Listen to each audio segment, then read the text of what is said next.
10 টাকার নোটে যে চাকাটা আছে সেটা আজকে চোখের সামনে দেখলাম। আর পুরীর সাইট সিনে আমরা কি কি দেখলাম জানতে হলে পুরো ভিডিওটা দেখো।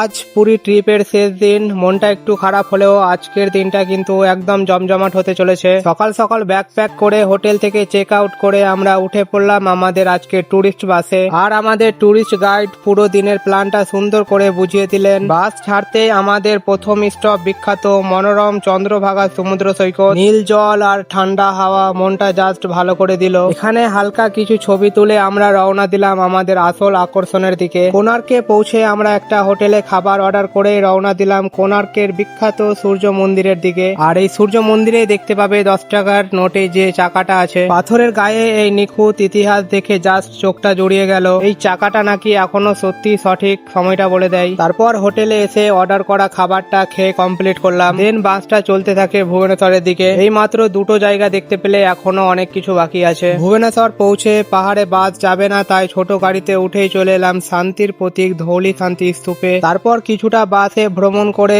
ঐতিহাসিক লিঙ্গরাজ মন্দিরে চলে এলাম। এই মন্দিরে ফোন ব্যাগ নিয়ে প্রবেশ নিষেধ। দেন মন্দিরের সামনে দেখতে পাবে পবিত্র বিন্দু সাগর দিঘি। বিশ্বাস করা হয় এই হ্রদে ভারতের সমস্ত পবিত্র নদী ও জলাশয়ের জল মিশ্রিত রয়েছে। তারপর চলে এলাম খণ্ডগিরি গুহায়। পাহাড় কেটে তৈরি এই প্রাচীন গুহাগুলো সত্যি দেখার মতো। আর হ্যাঁ, এখানকার বাদরদের থেকে সাবধান থাকবে। এই একদিনেই যেন ইতিহাস আর ভক্তি মিলেমিশে এক হয়ে গেল। আর এইভাবে পুরো দিনটা জমিয়ে ঘুরে গাইড আমাদের ঠিক সময়ে পৌঁছে দিল পুরী স্টেশনে। মনটা একটু খারাপ হলেও স্মৃতিগুলো রয়ে গেল সারা জীবনের মতো।